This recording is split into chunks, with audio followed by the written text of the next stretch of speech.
Assalamualaikum warahmatullahi wabarakatuh. Kenapa Prabowo harus mendengarkan aspirasi mahasiswa yang menuntut mengeluarkan perpu pembatalan kenaikan PPN menjadi 12%? Kenapa? Jika mahasiswa sudah turun, jika mahasiswa sudah demo, dan tidak takut lagi dengan water cannon, tidak takut lagi dengan pentungan polisi, apa artinya di situ? Bahkan kalau demo seperti itu, ancamannya bisa nyawa, bisa kecelakaan, macam-macam. Kenapa itu dilakukan oleh mahasiswa? Dan kenapa Prabowo harus mendengarkan tuntutan mahasiswa tersebut? Pertama, kita kaji dari segi mahasiswanya dulu. Mahasiswa adalah orang-orang yang dididik, yang sengaja dididik untuk menerapkan ide-ide yang memang rasional. Singkat katanya adalah sebuah kebenaran. Dan mereka diajarkan itu di bangku kuliah. Setelah mereka diajarkan, kemudian mereka meyakini. Spesifik mengenai kenaikan PPN menjadi 12% itu adalah hal yang salah. Itu adalah hal yang harus dikoreksi. Mahasiswa dengan cara mengkoreksinya bisa dengan orasi, bisa dengan demo. Kenapa hal itu dilakukan oleh mahasiswa? Kenapa PPN itu seharusnya diturunkan, bukan dinaikkan?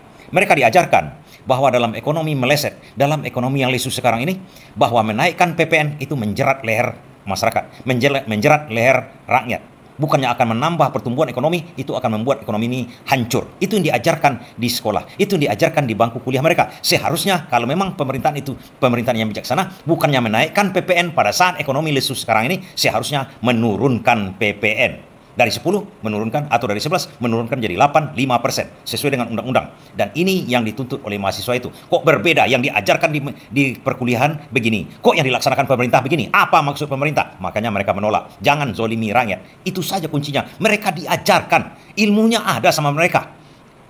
Dan mereka punya idealis tertentu. Bahwa ini tidak benar yang dilakukan oleh pemerintah.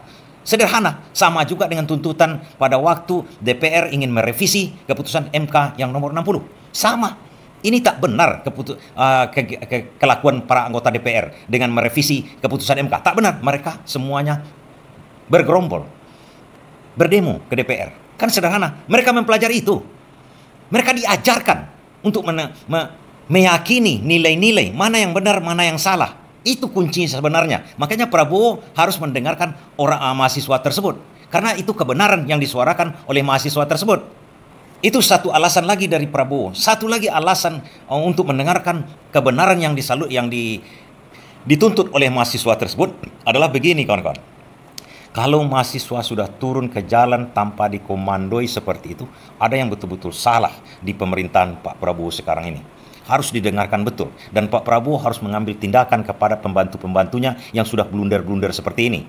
Di mana mahasiswa mendengar bahwa Pak Prabowo akan melakukan pemerintahan ini untuk rakyat. Semuanya demi rakyat, berkorban demi rakyat. Tapi mahasiswa diajarkan nilai-nilainya di kampusnya. Kalau ini kegiatan tidak sama dengan ucapan Prabowo, pembantunya ini bisa blunder. Makanya mereka menuntut Pak Prabowo mengeluarkan perpu. Apa akibatnya? Kalau seandainya Pak Prabowo tak mau mengeluarkan perpu pembatalan kenaikan PPN, ini akan terus berlanjut. Kita punya sejarah di mana kalau pemerintah ataupun pihak yang berkuasa tidak mengacuhkan nilai-nilai kebenaran yang disuarakan oleh mahasiswa, kita tunggu kehancurannya. Sekuat apa Soeharto dulu habis oleh mahasiswa. Itu yang akan saya jelaskan, itu yang akan saya tanamkan kepada Pak Prabowo. Dengarkan itu. Dan hati-hati, mungkin saja menteri-menteri Anda itu bukan sebenarnya sesuai dengan aspirasi keinginan Anda untuk rakyat. Bisa jadi mereka bukan untuk rakyat, tapi untuk yang lain. Untuk siapa? Saya tidak tahu. Terima kasih.